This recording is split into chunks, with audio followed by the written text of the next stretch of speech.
Installing wall tile is basically the same procedure as installing floor tile, and it offers the same advantages. Using Larry Ricketts, a 40-year veteran in the business, we're going to give you some professional insight on how to install a tile wall. Now, there are many different sizes and colors and densities and details about each kind, and you need to make sure you discuss this with your tile dealer before you start your project. Here, we're going to put in a shower with a decorative trim. Now, when it comes to tile installation, layout is crucial. The first and foremost rule of tile layout is to make sure your pattern is square.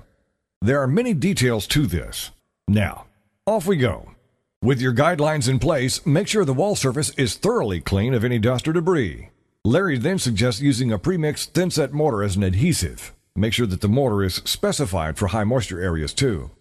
Scoop some adhesive with your notched trowel and spread it evenly over an area about 3 feet by 3 feet. Use the notches in the trowel to comb out the adhesive to form ridges.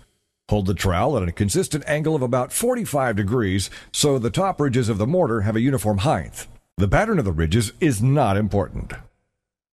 Next, press the tiles into place. To keep grout joints uniform, use small plastic spacers between the tiles. Spacers are usually available from your tile dealer.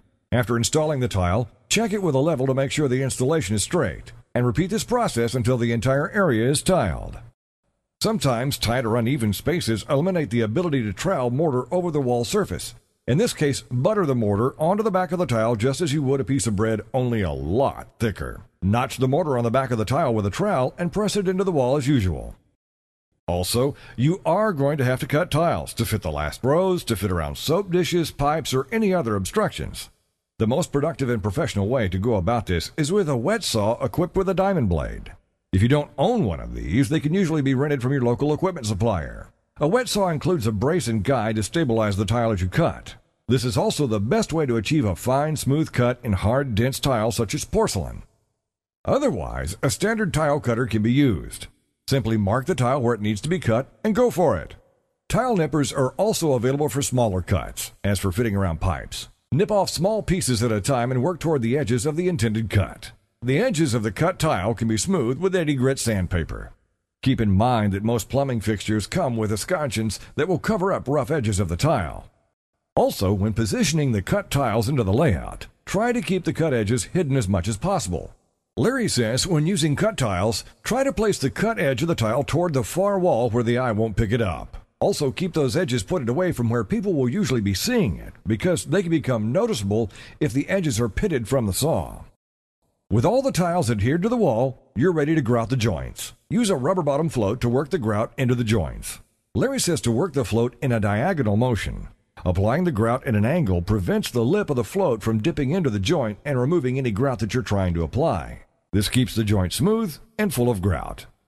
Work the float up and down to get an even fill of the grout. Then sweep the float across the tile to remove any excess.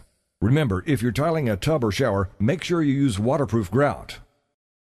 The grout will leave a murky film on the surface of the tile. Before it has a chance to dry, remove this film with a sponge and water. Just wipe away the grout film with one side of the sponge over an area about 3 feet, then flip the sponge over and use the other side to remove any remaining film in the same area. Rinse the sponge and repeat. Swapping sides and rinsing prevents the damp sponge from accumulating grout, which can just smear the film rather than remove it. In the case of tiling a bathtub, it may be smart to fill the tub with water. The weight of the water may be heavy enough to pull the tub downward away from the tile and grout. Use a silicone or latex caulk to fill the joint between the tile and the tub. Thanks for watching.